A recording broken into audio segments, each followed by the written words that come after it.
Des del món de l'esport, denunciem tots els tipus, formes i àmbits de violències masclistes existents i volem reiterar el nostre suport i empatia amb les supervivents i el seu entorn.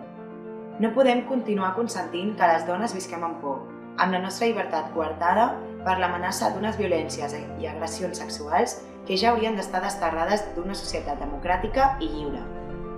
Des del món de l'esport, volem emfatitzar accions individuals i comunitàries per a l'erradicació de les violències masclistes. Accions que són font de suport i resiliència per a les supervivents, que demostren el nostre compromís, implicació, coratge i ètica per fer-les sentir que no estan soles, abans, durant i després de qualsevol agressió masclista. Perquè amb la formació d'aliances i complicitats des de l'esport podem construir un teixit comunitari i una xarxa de recursos que siguin font de salut i qualitat de la vida de les dones i col·lectius oprimits d'aquesta societat.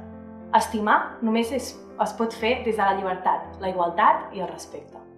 Per una vida i un esport lliure de violències masclistes.